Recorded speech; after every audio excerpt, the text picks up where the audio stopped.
Do you ever find yourself sitting in your living room, the heat set to a comfortable temperature, yet your hands are so cold they feel like blocks of ice, and your feet feel numb even inside thick wool socks?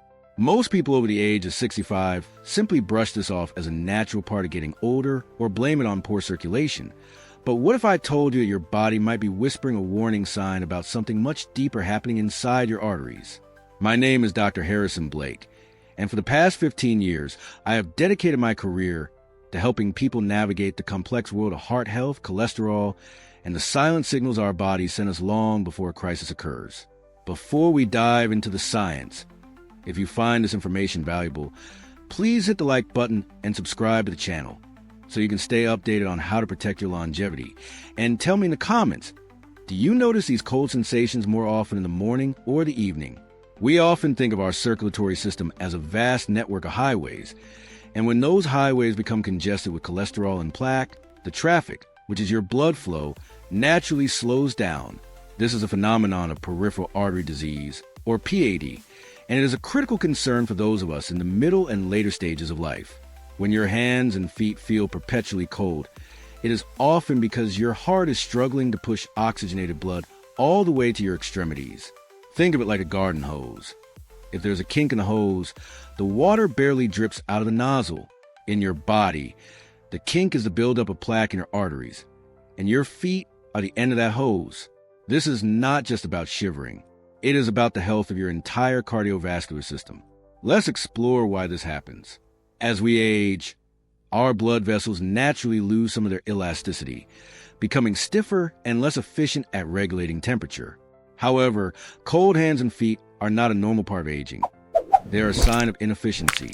When you combine this with high cholesterol or triglycerides, you create a perfect storm for decreased peripheral blood flow. Every time you feel that icy chill in your toes, I want you to remember that your body is asking for better circulation. We are going to talk about how you can improve this through simple dietary shifts. But first, we need to understand the role of HDL and why it is the unsung hero of your arterial health. HDL, or high-density lipoprotein, is often called the good cholesterol because it acts like a street sweeper in your arteries. It picks up the excess cholesterol that clogs your pipes and carries it back to the liver to be processed and removed. If your HDL is low, that street sweeper is off the clock, and the plaque buildup continues unchecked, leading to that cold feeling in your extremities. It is fascinating how interconnected everything is. Your heart works harder, your blood pressure rises, and your extremities suffer the consequences. We have established that cold extremities are a signal of poor circulation, likely linked to the health of your arteries and the balance of your cholesterol levels. Now, we must address the common errors people make when trying to fix this. Many people turn to supplements or extreme exercise regimes without consulting their baseline, which is a mistake. The best way to help your body is to understand the data provided by your blood work. Do you know your current HDL and triglyceride numbers? If you do, that is a fantastic starting point. If you do not, that is your homework for this week. Let's talk about the role of triglycerides. Triglycerides are essentially the fat circulating in your blood after a meal. When you have high triglycerides, your blood becomes thicker, almost like syrup, and it moves through your narrow, plaque-filled arteries even more slowly. That is why your feet feel cold. The blood is literally struggling to navigate the path to your toes. The solution is not necessarily more medication, but rather a shift in how you fuel your body. Simple carbohydrates, such as white bread, processed sugar, and alcohol, are the primary culprits for rising triglyceride levels. By cutting these out, you are essentially thinning the syrup, making it easier for your heart to pump that vital fluid throughout your body. I have spent 15 years looking at lab reports and listening to patients describe this exact sensation of coldness, and the most successful stories of improvement always come from those who focus on consistency over intensity. You do not need to run a marathon to fix your circulation. In fact, a simple, brisk 20-minute walk every day can do more for your peripheral blood flow than any expensive gadget. Why? Because walking engages the calf muscles, which act as a secondary pump for your venous system, helping to push blood back up toward the heart. Let us pause for a quick recap. We have discussed the garden hose analogy for your arteries, the role of HDL as a street sweeper, and the danger of thickened blood caused by high triglycerides. It is important to remember that health is not a destination. It is a daily practice. Your body is a reflection of the habits you choose to cultivate today. If you're feeling that constant chill, start by monitoring your diet and adding that simple daily walk. You might be asking, what about vitamins? Many people scramble to take vitamin E or garlic supplements, hoping for a quick fix. While these have their place, they are not a substitute for managing the root cause. If your arteries are clogged, a supplement cannot magically scrub the plaque away. Science shows us that lifestyle modifications, specifically a diet rich in healthy fats like those found in olive oil, walnuts, and avocados, can actually improve the flexibility of your blood vessels over time. Think of these healthy fats as a lubricant for your internal heating system. It is common to feel overwhelmed by all the medical advice available today, but I want to remind you that your journey toward better health is personal. You do not have to change everything at once. Pick one habit this week, whether it is swapping your afternoon snack for a handful of almonds or simply standing up every hour to move your legs for 2 minutes. These small wins build momentum, and momentum is what leads to long-term vitality. By the way, if you're finding this breakdown helpful, please share this video with a friend or family member who also struggles with cold hands and feet. We want to build a community of people who are proactive about their health rather than reactive. And while you are at it, tell me in the comments, what is one health goal you are working toward this month? I love hearing about your progress, and it helps me tailor these discussions to what you actually need. We are approaching the middle of our time together, and I want to emphasize the importance of hydration. Many people overlook the role of water in blood circulation. When you are dehydrated, your blood volume actually decreases, which forces your heart to work harder to maintain pressure, often leading to reduced blood flow to the fingers and toes. If you drink a glass of water, you are essentially helping your circulation system stay fluid and efficient. It is such a simple, free, and effective intervention, yet it is often the first thing we forget. Now, let us tackle the elephant in the room: stress. Did you know that chronic stress triggers the fight or flight response, which causes your blood vessels to constrict? When your blood vessels tighten, it is even harder for blood to reach your hands and feet. This is why you might notice your hands getting ice cold during a stressful work meeting or a difficult conversation. Practicing deep breathing for even 3 minutes can help signal to your body that it is safe to relax, allowing your vessels to dilate and the warmth to return to your extremities. It is time for another quick check-in. We have covered hydration, the impact of stress on blood vessels, and the power of small, consistent habits. Are you starting to see how your entire lifestyle is connected to the temperature of your feet? It is not just one thing. It is the sum of your choices. Each time you choose a glass of water over a soda or a walk over sitting for 3 hours, you're literally warming your body from the inside out. Let's talk about the significance of the 65-year age mark. Why do doctors pay extra attention after this point?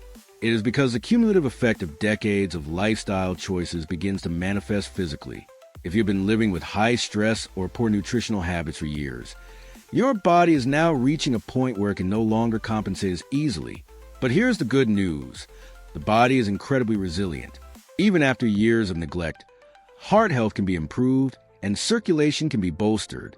The key is starting now, not tomorrow, not next month. If you've been feeling tired or sluggish alongside that cold feeling, it might be worth speaking with your doctor about a full lipid panel. Knowing your numbers is the ultimate form of self-care. Without them, you are navigating in the fog. With them, you have a map.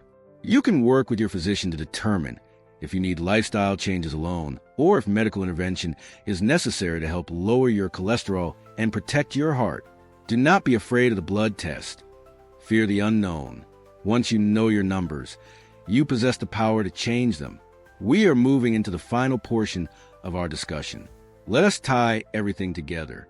We have explored the mechanics of circulation, the importance of HDL and triglycerides, the impact of hydration and stress, and the necessity of knowing your health baseline. Remember that your body is a biological marvel, constantly working to maintain balance.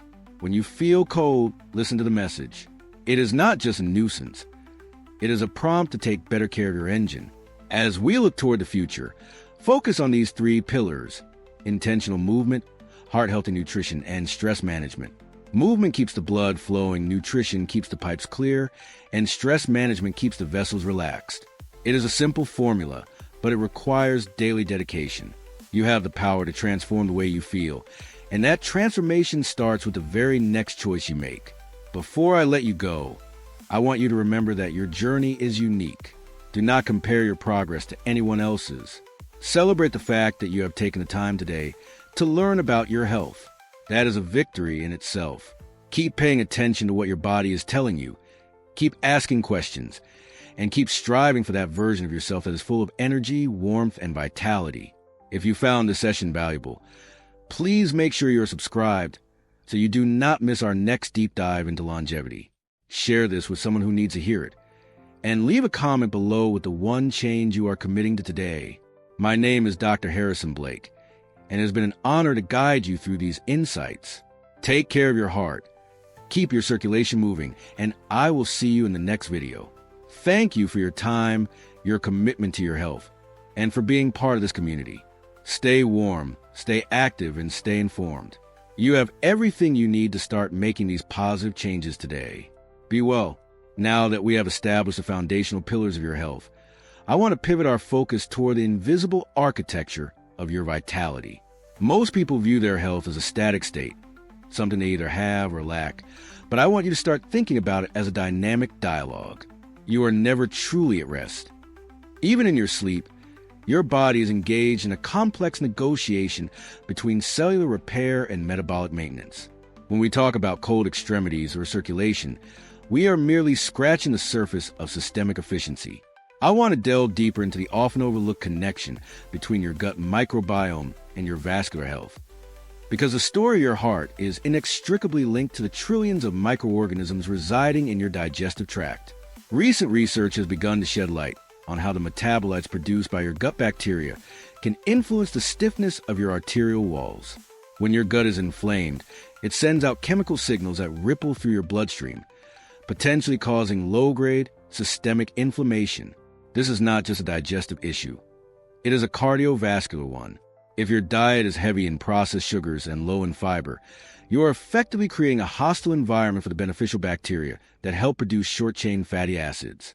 These fatty acids are essential for maintaining the integrity of your endothelial lining, the delicate inner layer of your blood vessels. When the endothelium is happy and healthy, it produces nitric oxide, a molecule that signals your blood vessels to dilate and relax. This, in turn, ensures that warm, oxygenated blood reaches your fingertips and toes with ease. So, when you choose that piece of fruit or that serving of fermented vegetables over a bag of refined snacks, you are literally voting for better circulation. Let us also talk about the role of the autonomic nervous system, specifically the balance between the sympathetic and parasympathetic states. We live in a culture that perpetually rewards the fight or flight response. We are constantly rushing, constantly checking our devices, and constantly anticipating the next demand on our time. When you are in this heightened state of alertness, your body prioritizes immediate survival over long-term maintenance. It shunts blood away from your extremities and toward your major muscle groups, preparing you to run or fight. If you live your life primarily in this sympathetic state, your periphery is chronically undersupplied with the blood flow it needs to stay warm. This is why stress is not just a mental burden. It is a physiological vasoconstrictor. To counter this, we need to intentionally practice the art of downregulation. It is not enough to simply say you are relaxing. You must engage the vagus nerve, the primary component of your parasympathetic nervous system. Simple techniques like diaphragmatic breathing, where you focus on long, slow exhales, act as a physical reset button for your heart rate and vascular tone. When you breathe deeply, you are signaling to your brain that you are safe, allowing your blood vessels to broaden and the warmth to return to your hands naturally. This is not mystical. This is neurobiology. I encourage you to integrate 3 minutes of intentional, deep breathing before your most significant meal of the day. Not only will this improve your digestion, but will also ensure that your vascular system is primed to deliver nutrients efficiently throughout your body. Furthermore, let us consider the element of environmental conditioning. Many of us have become far too comfortable in climate-controlled environments. We move from our heated cars to our heated offices, and we rarely allow our body's thermoregulatory system to be challenged. While comfort is nice, total thermal stability can lead to a kind of physiological atrophy. Please understand that I am not suggesting you go stand in a blizzard, but mild exposure to temperature changes can actually train your circulatory system to be more responsive. Think of your blood vessels as a network of muscles. If they never have to flex, they lose their elasticity. By occasionally allowing yourself to feel a little bit of chill, you encourage your heart to maintain its ability to quickly adjust blood distribution. It is about building resilience, not just avoiding discomfort. Let us transition into the critical area of sleep hygiene and its impact on your vascular network. During deep sleep, your body undergoes a process of glymphatic cleansing, where the brain clears out metabolic waste products that accumulated throughout the day. Your cardiovascular system also experiences a period of recovery known as nocturnal dipping, where your heart rate and blood pressure naturally decrease. If your sleep is fragmented or insufficient, this essential recovery period is cut short, leaving your blood vessels in a state of high tension, even while you are at rest. Over months and years, this constant pressure takes a toll on the elasticity of your arteries. Prioritizing 7 to 8 hours of quality sleep is perhaps the most selfless act of cardiovascular maintenance you can perform. It is not downtime, it is intense systemic restoration. Now, I want to address the common misconception that supplements are a shortcut to cardiovascular health. Many of you ask me about magnesium, omega-3 fatty acids, or garlic extract. While these can be supportive, they are not a substitute for the fundamental habits we have discussed. Supplements are the decoration on the house. Diet, sleep, and movement are the foundation and the walls. If you're taking a high-quality fish oil but living a sedentary, high-stress, and nutrient-poor life, you are essentially trying to patch a sinking ship with a piece of tape. Start with the basics. Move your body every single day, even if it is just a 15-minute walk. Eat whole, unprocessed foods that grow from the earth. Manage your stress through breath work and mindfulness. Once those pillars are solid, then we can discuss how targeted supplementation might provide incremental benefits. As we continue this journey together, I want you to start keeping a subjective journal of your health. It does not need to be complicated. Just jot down 3 things at the end of every day: your energy level, your perceived stress, and any physical symptoms like cold hands or tightness in your chest. Over the course of a month, you will begin to see patterns that are invisible in the moment. You might notice that your circulation is significantly worse on days after you consumed excess sodium or on days when you have skipped your morning movement. This self-awareness is the ultimate tool for longevity. You become the principal investigator of your own biological experiment. When you have this data, your conversations with your physician become infinitely more productive. You are no longer just guessing. You are presenting a clear picture of your lived experience. I also want to touch upon the importance of community and social connection. Loneliness has been identified as a significant risk factor for cardiovascular disease. We are social animals, and our biology is wired to respond to the safety of our tribe. When we are isolated, our body perceives it as a threat, leading to elevated levels of cortisol and that chronic sympathetic stress we discussed earlier. Engaging in your community, whether through a hobby group, a volunteer organization, or simply by fostering deeper relationships with your friends and family, has a protective effect on your heart. It provides a sense of purpose and belonging, which are essential nutrients for your emotional and physical longevity. Never underestimate the power of a genuine connection to lower your blood pressure and soothe your nervous system. Let us look ahead to the next decade of your life. Imagine yourself 10 years from now. Do you want to be someone who is struggling with chronic fatigue and poor circulation? Or do you want to be someone who possesses a vitality to pursue their passions? The version of you 10 years from now is being built by the choices you're making in this very hour. The path to vibrant health is not a sprint. There is no finish line. It is a slow, steady accumulation of small, intelligent choices. It is a choice to take the stairs instead of the elevator. It is a choice to drink a glass of water when you first wake up. It is a choice to forgive someone who has wronged you, thereby releasing the weight of anger that constricts your heart. Each of these actions is a drop in the bucket that eventually becomes a reservoir of health. I am often asked what the most common mistake is that people make regarding their health. In my opinion, It is a mistake of deferral. We think we will start living healthily when we retire, when we have more money, or when the kids are older. We treat our health as something we can put on hold, like a subscription service we can pause and restart at our convenience. But biology does not pause. Your cells are aging, your arteries are thickening, and your habits are becoming hardwired into your nervous system every single day. The best time to start was yesterday. The second best time is now. You do not need to wait for a perfect moment, because the perfect moment is whatever moment you decide to take ownership of your narrative. As I wrap up these final thoughts, I want to emphasize that you are more than just a collection of symptoms or blood work results. You are a conscious agent capable of directing your own physiological destiny. You have the intellect to understand these processes and the agency to implement them.